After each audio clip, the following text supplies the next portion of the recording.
In the quiet dawn above Madrid, where the sun touches the ancient stones of palaces and the future of a nation rests on a single young woman's shoulders, a silent storm is forming. Behind the velvet curtains of tradition, behind the guarded smiles of royalty, a choice waits, a choice that could shift alliances, rewrite expectations, and test the heart of Spain's future queen. This is not the story the public sees.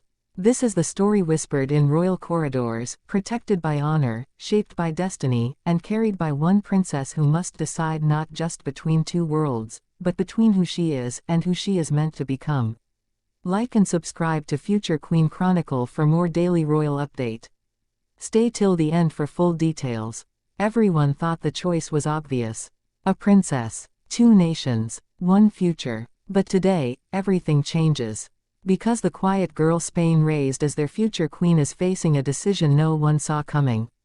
America or Denmark, Baron Trump or Prince Christian. And the truth behind her choice is nothing like what the world imagines. For years, the world believed Princess Leonor's path was already set. Duty first, heart second, the crown before everything else. That was the expectation. That was the rhythm of her life. But deep inside Zarzuela Palace, a different story was unfolding. A story only a few trusted eyes witnessed. A story shaped by two young men from two very different worlds. It began quietly, almost accidentally. A state reception, a moment of conversation, a spark that neither Leonor nor anyone else expected. Barron, tall, reserved, carrying the quiet pressure of America's most public family. And Christian, warm, trained from birth to be a king, raised inside the elegance and tradition of the Danish monarchy. Two worlds, two futures, two completely different versions of who Leonor could become. At first, the palace dismissed it as youthful admiration. A gentle exchange of letters, shared jokes, mutual curiosity. But something was growing, slowly, quietly, undeniably. When Leonor began her training at the military academies, her world expanded. Her independence grew, her emotions deepened, and suddenly, the question was no longer about diplomacy or alliances. It was about the heart. But how do you choose when your heart is divided between continents? The tension began behind closed doors. Queen Letizia noticed the subtle changes first. The way Leonor lingered a little longer reading messages. The way her eyes softened when Denmark or America came up in conversation. King Felipe, analytical and calm, asked fewer questions but observed everything. They did not interfere yet. But they felt the weight of what might be coming. Because the future Queen of Spain cannot make an ordinary choice. Her heart is hers, but her life belongs to history. And then came the moment that changed everything. A private event in Europe brought Leonor and Christian together again. Cameras were present, but few noticed the exchange, the glance, the warmth, the familiarity. Denmark's media whispered about it. Spain tried to ignore it. But the internet saw what it saw. Two young royals with chemistry impossible to hide. And just when that story began to take shape, America entered again.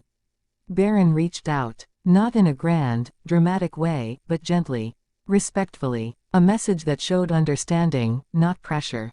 He offered friendship, support, a listening ear. And Leonor, who carries burdens most people cannot imagine, found comfort in that steadiness.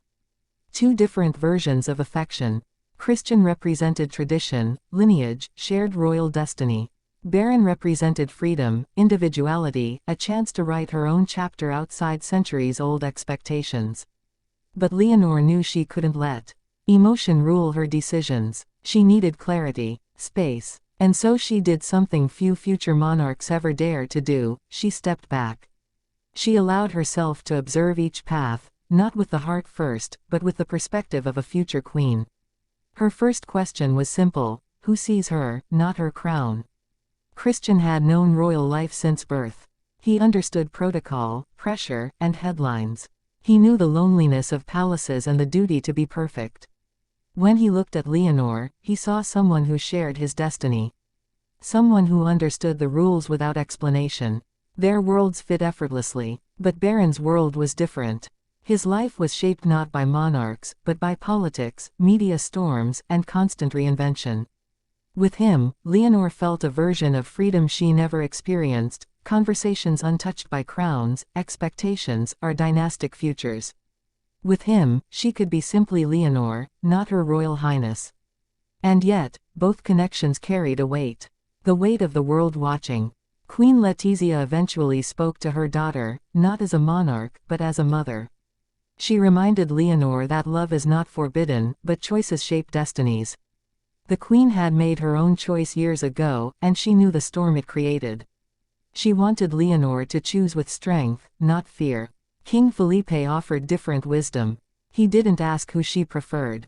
He simply asked, who helps you carry the crown? Not escape it, not fear it, but carry it. Those words stayed with Leonor. Weeks passed. Messages continued. But Leonor remained calm, thoughtful, deliberate. She needed to know whether these connections were true affection or simply a reflection of moments intensified by royal life. And then the moment came.